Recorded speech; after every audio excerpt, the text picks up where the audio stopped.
ফেলে দেওয়া সাবানের টুকরোগুলো কাগজের উপরে রেখে দেখুন চমৎকার হয়ে যাবে এবং অনেক টাকা আপনার বেঁচে যাবে। রয়েছে ভিডিওয় নানান ধরনের টিপস যা আপনার অনেক অপচয় থেকে বাঁচাবে এবং কীভাবে কাজগুলোকে গুছিয়ে করবে এবং পরিপাটি করে রাখবে সব কিছু রয়েছে এর ভিডিওর মধ্যে। তার জন্য আপনাকে ভিডিওটি পুরো দেখতে হবে। ভিডিও রয়েছে নানান ধরনের টিপস।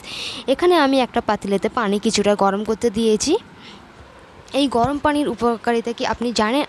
গরম পানি যদি আপনি বাসি মুখে যদি খান তো কি হবে, আপনার পেটের মেদ একদম মোমের মতো গলে যাবে। যাতে কনস্টিপেশনের সমস্যা তাদেরও ওই সমস্যা থেকে সমাধান হবে এবং ডায়েট ওজন নিয়ন্ত্রণ থাকবে এবং আপনার একটা গ্ল্যামার্স এসে যাবে, ফেসে একটা সুন্দর একটা গ্লো আসবে। এই টিপসটা ফলো করে দেখবেন। গরম পানি তো অনেকেই খায়, তবে এর নিয়মটা জানেন। এর খাওয়ার নিয়মটা হচ্ছে বাসি মুখে খাওয়া। এই অভ্যাসটা যদি আপনি করেন তো আপনার অনেক সমস্যার সমাধান হবে।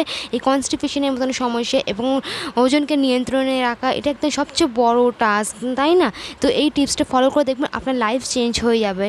চলে যাচ্ছি পরবর্তী টিপসে। এখানে এই মাছ বলো, যে কোনো মাছ, চিংড়ি মাছ বলো, এমনি মাছ যখন আমরা বাজার থেকে কিনে আনি, অনেক সময় কী হয়, অনেক বেলা হয়ে গেলে কী করি, আর আমরা সেই দিন আর কাটি না, পরিষ্কার না, ডাইরেক্ট আমরা ডিপ ফ্রিজে রেখে দিই। তো ডিপ ফ্রিজে রাখলে কী হয়, জিনিসটা বরফ বসে যায়। তবে রান্নার জিনিসটা অনেক রান্না করতে গেলে আপনি জানেন না যে কী রান্না করবো, রান্নার সময় যদি বার করেন তো এটা গলতে চায় না, যেহেতু বরফে আটা। আমি এখানে এমন একটা টিপস শেয়ার করবো যে আপনি খুব 1 মিনিটের মধ্যে এটা ছাড়িয়ে নিতে পারবেন। আমি এখানে গরম পানি নিয়েছি আর দিয়ে দিলাম। 1 মিনিটের মধ্যে এই চিংড়ি মাছটা নরম হয়ে যাবে এবং বরফ থেকেও ছেড়ে যাবে। এই টিপসটা অ্যাপ্লাই করে দেখবেন। চিংড়ি মাছ বলুন কিংবা যে কোনো মাছ কিংবা মাংসের ক্ষেত্রে এই ব্যবহার করতে পারেন এই টিপসটি। এখানে দেখুন আমার 1 মিনিটের মধ্যে এই মাছগুলো একদম নরম হয়ে গেল। তারপরে কেটে পরিষ্কার করে নিন, খুব সহজে এটি হয়ে গেল। একদম আপনাকে সময় রাখতে হলো না। আশা করি টিপসটি ভালো লেগেছে। চলে যাচ্ছে পরবর্তী টিপসে। এই টিপসটি অনেকটি উপকারে আসবে। এখানে একটি পাতিলাতে সর্ষের তেল নিয়েছি। সর্ষের তেলটা ভালো করে গরম হয়ে আসলে এর মধ্যে দেবো বেশ খানিকটা পেঁয়াজ। যেহেতু মিষ্টি, তাই না? পেঁয়াজের ক্ষেত্রে এইটা একটা রেসিপি শেয়ার করছি যে আপনার অনেক উপকারে আসবে।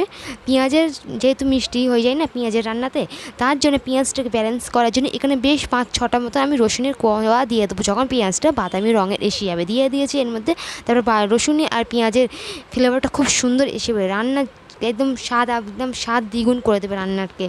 তো এইভাবে আমি কষিয়ে নিলাম। তারপর কাঁচামরিচ দিয়ে দিলাম। আর যারা ঝাল খেতে পছন্দ করতে ঝাল দেবেন কিংবা নাও দিতে পারেন, দিলে ভালো লাগে ঝাল খেতে। তারপর এর মধ্যে দিয়ে গেলাম ওই বেঁচে রাখা চিংড়ি মাছগুলো।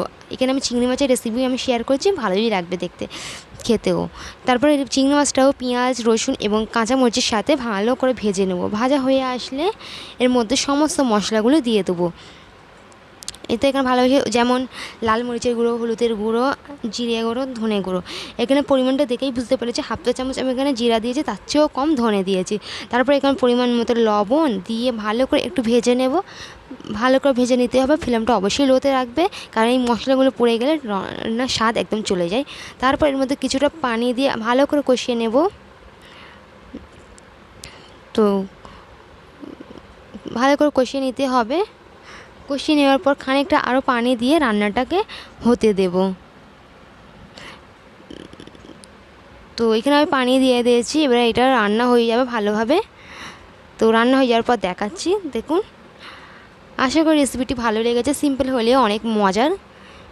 একবার হলেও ট্রাই করে দেখবেন। এইভাবে বানিয়ে দেখবেন, খেতে ভীষণ মজার হয়। রসুনটার পরিমাণটা বেশি দেবেন। নেক্সট টিপ হচ্ছে, এই যে অনেক আম কী হয় না, মজে যায়, খেতে একদমই ভালো লাগে না, তাই তো? তো মজে যাওয়া আমগুলো কী করবে, এইভাবে আপনি একটু খোসা ছাড়িয়ে নেবেন, খুব সুন্দর একটা রেসিপি তৈরি হয়ে যাবে। তো এখানে আমি মিক্সার জার নিয়েছি। এই মজে যাওয়া আমগুলো দিয়ে দিলাম। ভালো করে খোসা থেকে ছাড়িয়ে নেব, একটুও অপচয় হবে না। ভালো করে ছাড়িয়ে নেবেন খোসা থেকে, যেহেতু অনেক দাম আমের, তাই না? বাদ করা তো যাবে না। ভালো করে আমি করে নিলাম। তাই একটা চামচের সাহায্যে কিংবা আমি এখানে ছুরির সাহায্যে নিয়েছি। তো ভালো করে সব আমগুলো আমি নিয়ে নিলাম, যেই কটা ছিল আমার কাছে। আর এই টক দই প্রত্যেকেরই বাড়িতে আছে, ফ্রিজে থাকে না, আমরা রান্নার ক্ষেত্রে ব্যবহার করে থাকি। তো ওই টক দই দিয়ে দিলাম, যতটা আপনার পরিমাণ মতো, কয়েকজনের জন্য বানাবেন এইটা, তো সেই বুঝে আপনি দেবেন। এই পানিটাও দিয়ে দিলাম এর মধ্যে। তারপর এর মধ্যে পরিমাণ মতো চিনি, আমি এখানে হাতের সাহায্যে চিনিটা নিচ্ছি, আমার হাতের সাহায্যে চিনি নিতে ব্যালেন্স মনে হয়। তারপর পানি দিয়ে ভালো করে আমি ঘুরিয়ে নেবো একবার মিক্সারে। হয়ে গেলে এখানে আমলস্যি, যা আমরা দোকান থেকে অনেক দাম দিয়ে কিনে থাকি, এবং বাড়িতে খুব এইভাবে যদি আপনি তৈরি করেন তো খুব মজার এবং টেস্টি হয়। একবার হলে এরকম করে ট্রাই করবেন।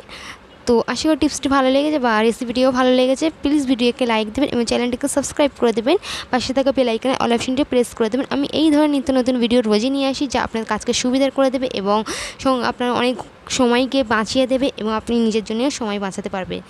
নেক্সট টিপ হচ্ছে, এখানে আমি কাঁচা মরিচ নিয়েছি বা কাঁচা লঙ্কা, যে যাই বলেন না কেন। তো এখানে আমি কাঁচা লঙ্কাটা যখন আনলে আপনি পলিথিনের ব্যাগ থেকে আপনি খুব তাড়াতাড়ি বার করবেন, যেহেতু নষ্ট হয়ে যাবে থাকার কারণে, ময়েশ্চার থাকে। তো এইভাবে আপনি আমি যেইভাবে রাখি সেইটাই আমি শেয়ার করেছি কীভাবে আমি রাখি। তো এখানে আমি এই বোটাটা ছাড়িয়ে নিলাম, বোটা ছাড়িয়ে নেওয়ার পর কাঁচা মরিচগুলো ধুয়ে নিলাম, ধুয়ে নেওয়ার পর একটা মোটা তাওয়ালের সাহায্যে এইভাবে এর ময়েশ্চারটাকে অ্যাবজর্ব করে নেবো। এর মধ্যে যদি একটুও যদি পানি থেকে যায় তো কী হয়, পচে যাবে, খুব তাড়াতাড়ি নষ্ট হয়ে যাবে। সব জিনিসটার দাম, আপনি কি পচাতে চান? পচাতে চাই না, তো একটু যত্ন নিতেই তো হবে, তাই না? তো এইভাবেই ভালো করে আমি ময়েশ্চারটা শুকিয়ে নিচ্ছি। তো শুকিয়ে নিলাম। এতে করে দুটো ফায়দা হলো, আপনার যখন তরকারিতে প্রয়োজন পড়বে বা যখন রান্না, আপনাকে আর এক্সট্রা করে ধুতে হবে না, সঙ্গে সঙ্গে বার করে ইউজ করতে পারবেন। এই কাজটি করে রাখলে বেশি ভালো মনে হয়। তো এইভাবে আমার এখানে ময়েশ্চারটা শুকিয়ে নেওয়া হয়েছে। তারপর এটাকে আমি কীভাবে রাখবো, এই যে ছোটো ছোটো বোতল বাড়িতে প্রত্যেকের বাড়িতে এত জ্বর হয় কি বলবো, কতটা ফেলবে, আপনি কাজে ব্যবহার করুন। তো আমি এর মধ্যেই সব কাঁচা মরিচগুলো সংরক্ষণ করে নেব খুব সহজেই। তো এইভাবে রেখে দিলে হয়ে গেল আমার একটা, আর এক্সট্রা করে আর অর্গানাইজার রাখতে হলো না, এই বোতলের মধ্যে আমার জিনিসটা ভরে গেল আর স্পেস সেভিংও থাকবে। তো ফ্রিজে কত জিনিস থাকে, আমাদের স্পেসের অনেকটা চলে যায় না স্পেস, তো এই বোতলের সাহায্যে রাখলে স্পেস সেভিং। আশা করি টিপসটি ভালো লেগেছে, এই টিপসটি অ্যাপ্লাই করবেন, বোতল তো প্রত্যেকের বাড়িতে থাকে। নেক্সট টিপ হচ্ছে, এখানে আমি একটা বাটি নিয়েছি, তো এখানে একটা গ্রেটারের মধ্যে প্লাস্টিক জড়িয়ে নিলাম। তো জড়িয়ে নেওয়ার পর এখানে আমি একটা, এই যে আমাদের বাড়িতে এই পাতলা পাতলা সাবান থাকে না, যা ইউজ আর হয় না, ইউজ করতে করতে কী হয়, পাতলা হয়ে যায়, আর এটা আমরা ব্যবহার করি না, যেহেতু এটা হাত থেকে ছেড়ে যায় বা এই যে হড়কে চলে যায়, তাই না? তো এইখানে আমি গ্রেটারের মধ্যে পলিথিনটা জড়িয়ে নেওয়ার পর এটা গ্রেট করে নিলাম, ভালো করে গ্রেট করে নেবো। কী করছি দেখাচ্ছি, ভালো করে এই জিনিসটা গ্রেট করে নেবে, আপনার অনেক টাকা বাঁচিয়ে দেবে। আর দিয়ে দিলাম, আমার গ্রেট করা হয়ে যাওয়ার পর কিছুটা ফুটন্ত পানি দিয়ে দেওয়ার পর খানিকক্ষণ আমি রেখে দেবো, যেমন 2 ঘন্টা মতো রেখে দিলে এই সাবানটা একদম গুলে যাবে ভালোভাবে। এই যে আমি 2 ঘন্টা পর আমার এটা গলে গেছে, তো গলেই গেছে, আমি এখানে ভালো করে মিক্স করে নিচ্ছি। এইটা আপনি হ্যান্ড ওয়াশ হিসেবেও ব্যবহার করতে পারেন, তাই না?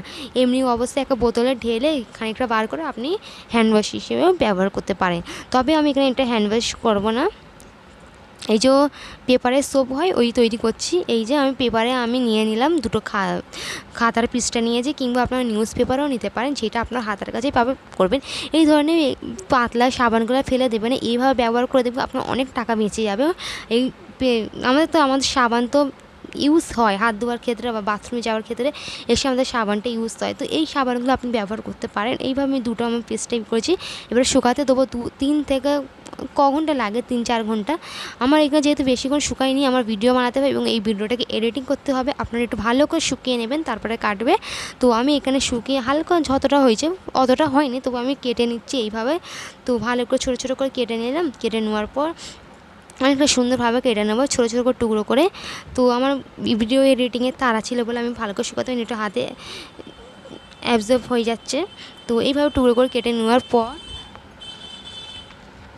তো এখানে আমি দেখাচ্ছি একটা গামলায় কিছুটা পানি নেব, কীভাবে আমি ইউজ করে দেখাচ্ছি, কতটা যে ফেনা হবে আপনি চমকে যাবেন। দেখুন আপনি অনেক টাকা বেঁচে যাবে এই ফেলে দেওয়ার সাবানের টুকরোগুলোকে, দেখুন কতটা যে ফেনা হচ্ছে, অনেকটা ফেনা হচ্ছে না। আশা করি টিপসটি ভালো লেগেছে, বাড়িতেও তৈরি করবেন, আপনি কাজের জিনিস ব্যবহার করতে পারবেন। আজকের পর্যন্ত এতক্ষণ সঙ্গে থাকার জন্য আপনাকে অসংখ্য ধন্যবাদ।